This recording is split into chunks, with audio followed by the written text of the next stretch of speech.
Welcome to ReThink You, bringing you ideas, inspiration, and motivation to start living the life you were created to live.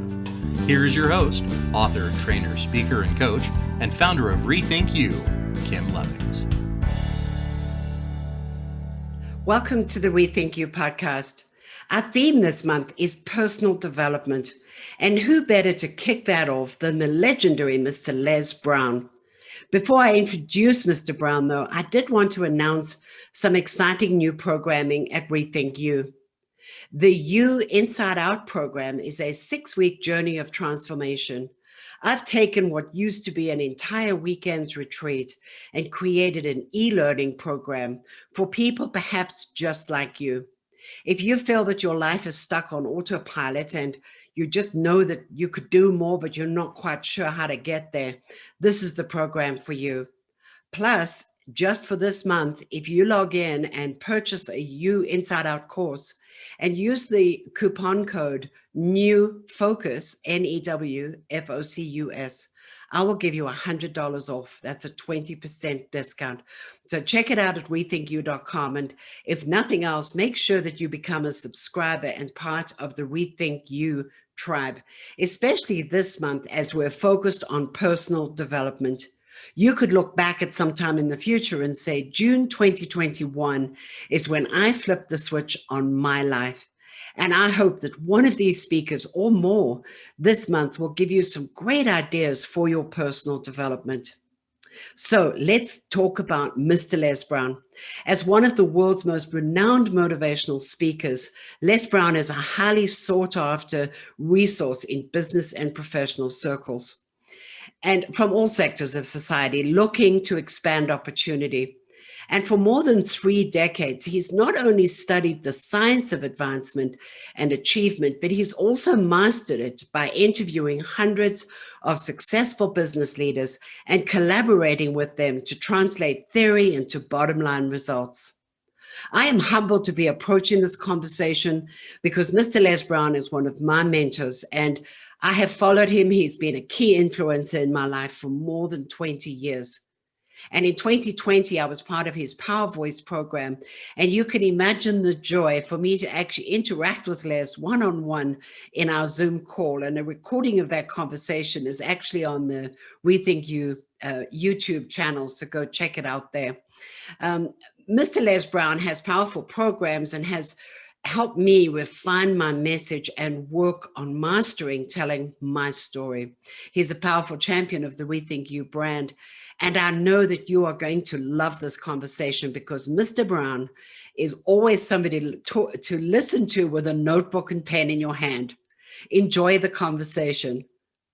Well, as I've told you, here is the illustrious Mr. Brown, and welcome to the ReThink You podcast, Mr. Brown. And I wanted to say your phrases and quotes have fueled me for all these years, and I'd like to use them to frame our conversation today, actually starting with your famous quote, which turned into a book, "You've got to be hungry." And I believe that recently there's a whole new chapter to the story. So over to you, Mr. Brown, and thank you for being here. Well, I want to thank you, Kim, for what you're doing. And with this show that you have, ReThink You, we're now in a place where that's now more important than ever before. In and out of the pandemic, people have to rethink their lives because things have been disrupted and dramatically changed. And so this program that you're giving people a larger vision of themselves and methods and techniques on how they can navigate where we are now. So thank you for being a light in a very dark world right now. Yes, this new chapter, I'm 76 and I just laid eyes on my birth mother and father last week. Okay. Someone showed me a picture. My son, my oldest son, he wanted to do a search for his grandparents. And I had given up hope. And he located my birth family. And I was shocked.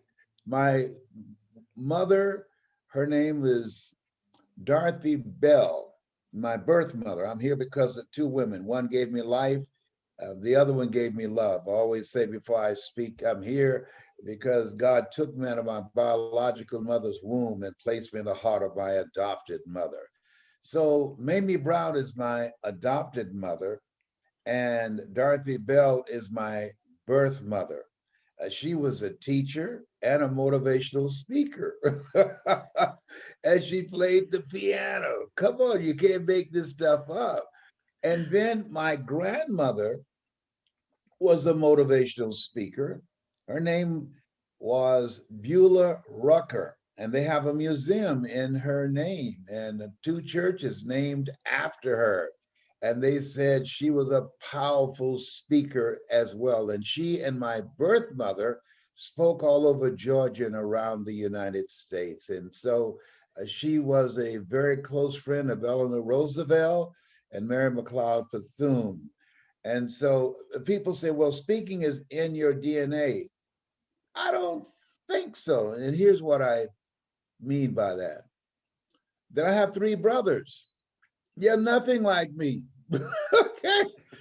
I believe we all have in us gifts.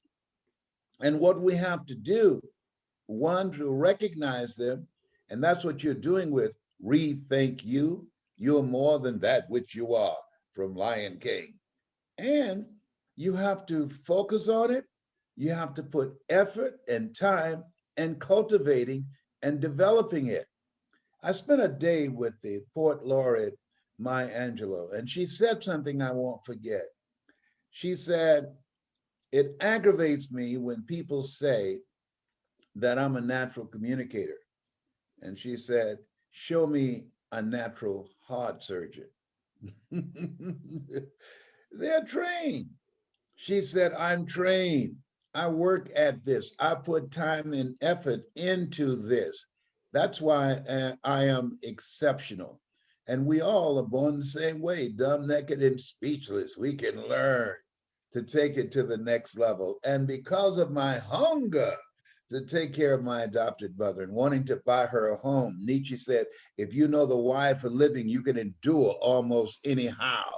That I was willing to put myself on the path of using my voice and my story as a superpower to motivate and inspire people, as I was motivated and inspired by someone who saw something in me at a time when I was struggling to see something in myself. Wow.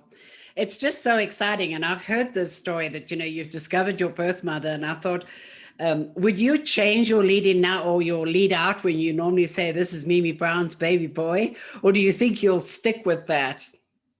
I'm going to change. Well, I'm going to expand it. This is Mrs. Mamie Brown's baby boy and Dorothy's Bell's pride and joy. Oh, love it. Love it. That is fabulous. That is fabulous. So you've got to be hungry. You're right. And another one of your favorite sayings, Mr. Brown, that I just hold on to is, it's possible.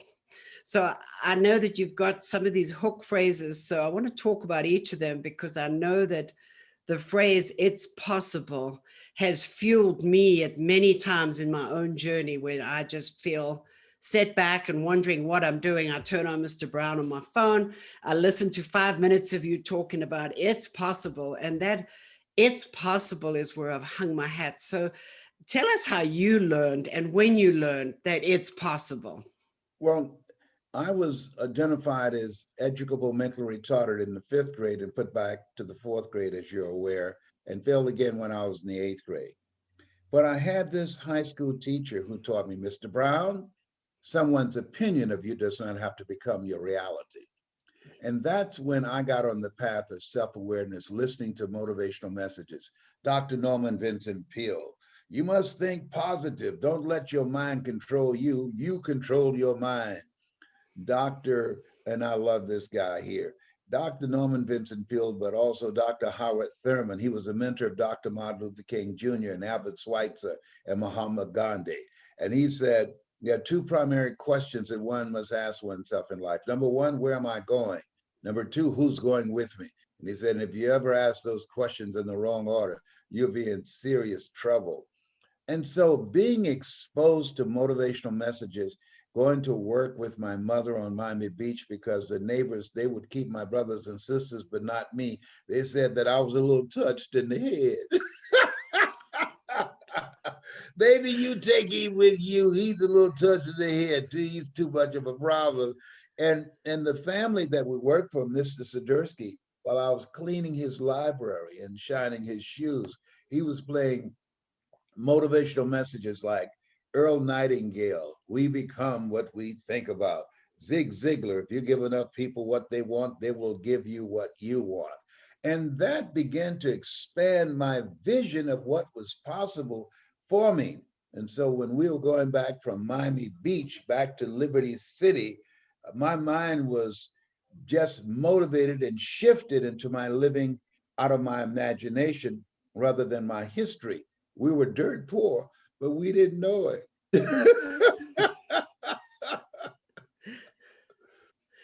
That is wonderful. And I know you also used to say that Mike Williams, who I think was one of your mentors, he had belief in you, and you sort of relied on that until your own belief could catch up. Talk to us a little about your relationship with Mike and his importance in your life. Ooh, Mike, if people listening to you will go online to Les Brown speaking in the Georgia Dome, Les Brown speaking in the Georgia Dome. Mike is the author of the book called The Road to Your Best Stuff, and he led me to my best stuff. And sometimes you have to believe in somebody's belief in you until your belief kicks in. And he told me, he was my newsman when I was in radio. He said, Brownie, do you know why you go see Zig Ziglar and Dr. Norman Vincent Peale and Robert Schuller? I said, yes, because I love their messages. He said, not just that. He said, that's in you. That's what you do. You love to inspire people. And you got a funny laugh, and people laugh when you laugh. So he said, that's what you're supposed to do. And the reason he told me this is because the general manager was making my life a living hell. And he slipped me a note by a guy named Marion White, who said, in life, when you don't have enough courage or insight to know that you have outgrown a situation and it's time to move on, life will move on you. And so it was time for me to move on, but I still didn't have the courage, so they had to fire me. So I'm glad there's some things that happen to you, but ultimately you'll see that they happen for you. They meant it for evil, but God meant it for good. Amen. I love that. I think that a lot of people during the COVID crisis of 2020, I think life moved on a lot of people. And I certainly know within our field, people who were just toying with the idea of starting something on their own were suddenly given a golden opportunity to do it because they lost their jobs. So, but it's also worth it. So another quote that you mentioned is, it's worth it. Unless you have another quote you want to bring in before, but I'm hanging my hat on the phrases that I've grown up with.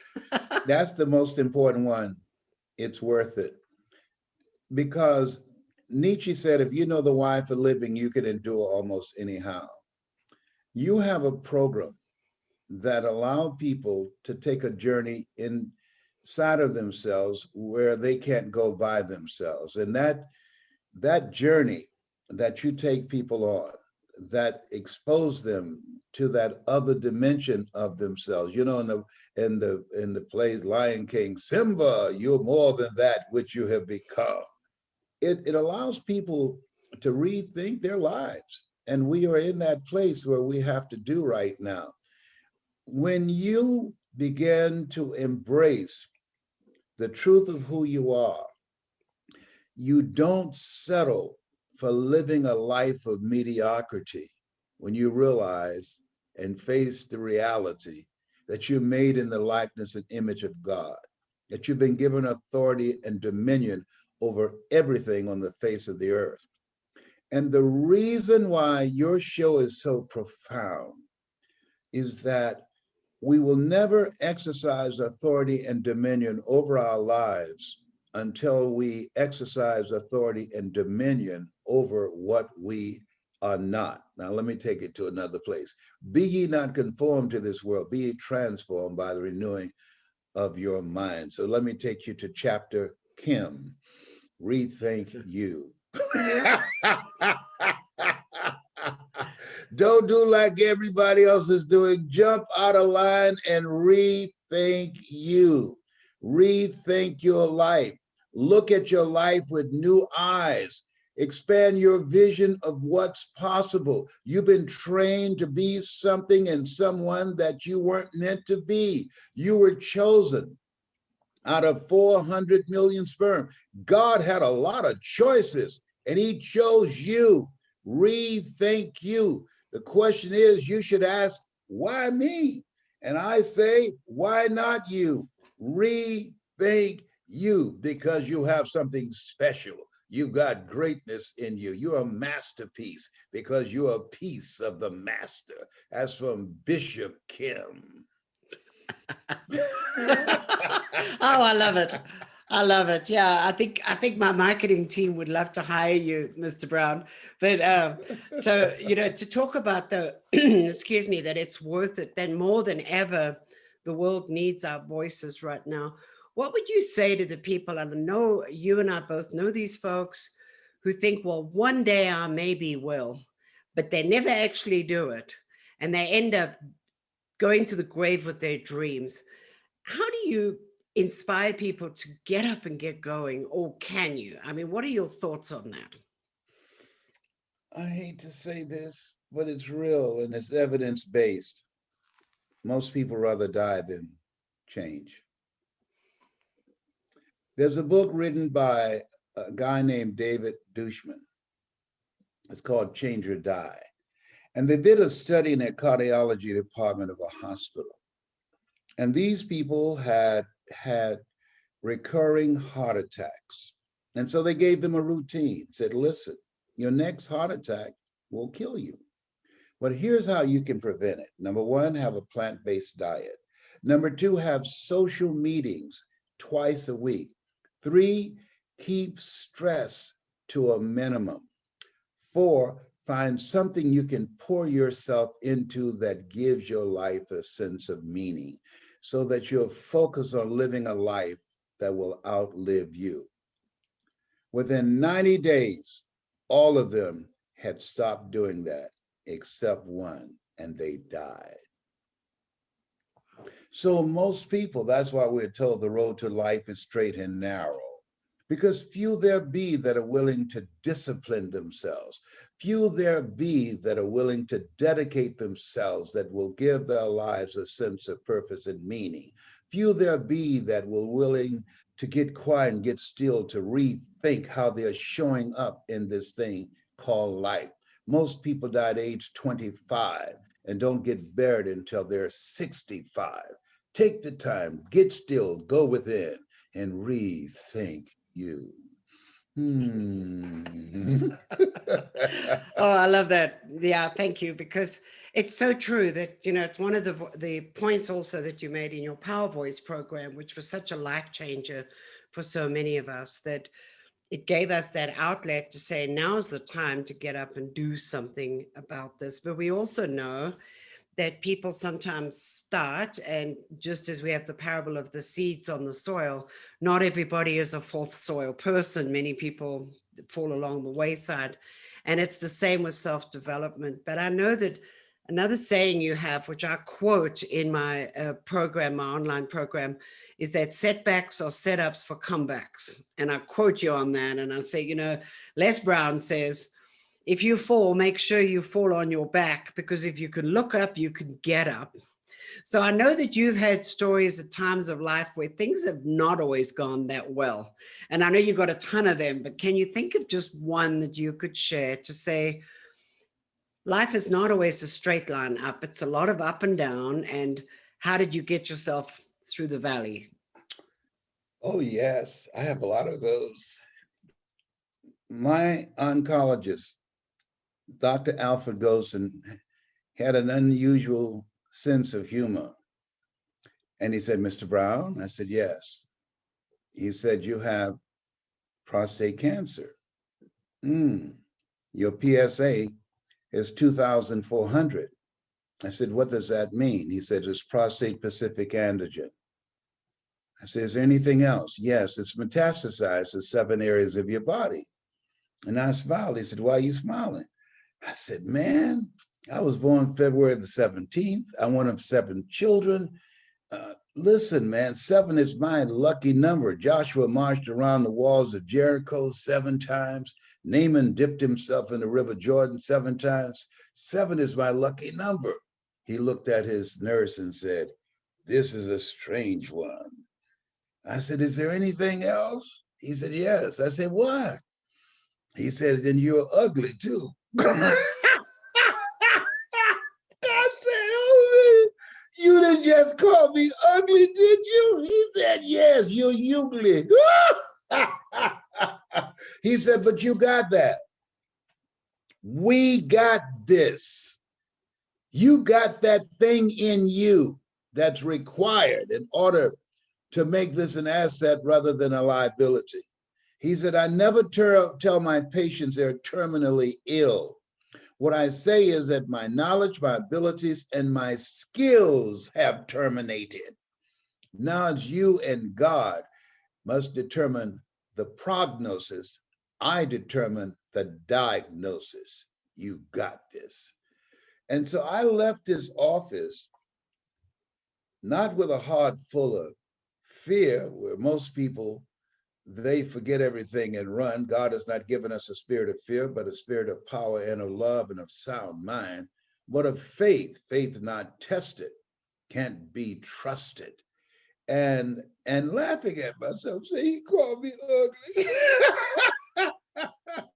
And knew that my work was cut out for me. So it's been 29 years. And I'm still here because of God's grace and mercy. Me and Tyrone, he's my doctor now. And so he looks out for me. Tyrone, the pet squirrel, right? Yes, yes. That is a fabulous story, because I'm so glad you shared that, because again, I often retell your stories and I know I just butcher them sometimes. I don't get them right. So it's so good to get the originals here. So Mr. Brown, I know that we've got a few minutes left here. Anything else that you'd like to share with the audience on what you think people should be doing in 2021 that perhaps they never made time for before? Number one, take care of you. There's a quote by Iyanla Vanzant. She said, give to yourself until your cup runneth over, and then give to others from the overflow. We're taking a lot of hits, and there's a lot of anxiety and uncertainty. They're talking about the mutation of the virus and all type of conflicting messages from the CDC, from the scientists, from politicians, from our educators, whether or not our children should be in school or out. Some politicians opening up their state, the other ones closing it down. It's a confusing time. So we need mental resolve to handle this. Number two, it's very important that you learn something new in and out of the pandemic. Why? We're in a new landscape. Over 47 million people have lost their jobs to robots and artificial intelligence. We have to throw our nets on the other side. If you're not willing to learn, no one can help you. But if you're willing to learn, no one can stop you. And then the final thing is practice the principle of OQP.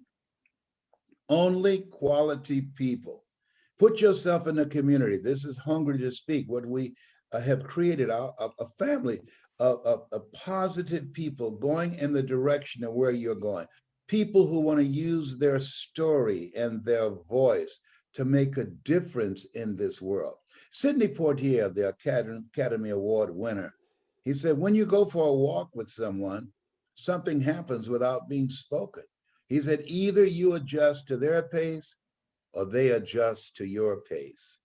Whose pace have you adjusted to? And so when we look at our relationships, we got to ask ourselves the question, as my son John Leslie would ask, who should I count on and who should I count out?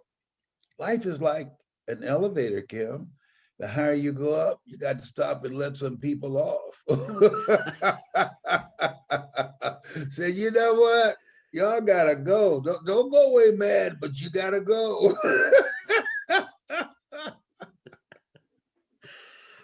Great advice indeed, Mr. Brown. Thank you for that, because it's so true that I've noticed it, that as my elevator is going up, that I start to every now and then think, if I'm the smartest one in the room, it's time to find a new room, right? The Yes, elevator keeps absolutely. going up. Yeah. Yeah. No, it's fabulous. And I love that, just to keep learning. I set myself a goal when I turned 50 to learn something new every year. And I've Yes. stuck on that path. Yeah, I'm 76. I got t-shirts older than you. Oh, I turned 50 a long time ago. So, but that's such a good story, because I know too that people have the power to think themselves into health, and you're an absolute testimony to that. So thank you for sharing that. This has been delightful. I really appreciate your time to come and have this chat with us today. Anything else that you wished I had asked that you'd like to share with us? What do I want said about me when I go? When it's all said and done. And here's what I like for them to say. Les Brown aspired to inspire until he expired. And I told my children, if they say that I've died, don't let them embalm me for 3 days. Sneak in the morgue and put a microphone in my hand. And if I don't grab it and say, you got to be hungry, you can say, he's gone now. Y'all can go on with the proceedings. Well, that's wonderful, because we all know that you'll be speaking for eternity in heaven, and we'll all get to see you there. So, Thank you. yeah, what an absolute legacy. And thank you for all the work that you're doing with the Power Voice program. I encourage everyone I know that I feel would take an interest in that to get involved. So thank you again, Mr. Brown. What an absolute pleasure. Thank you. I appreciate you so much. God bless you. Bye for now. Thank you. Bye for now.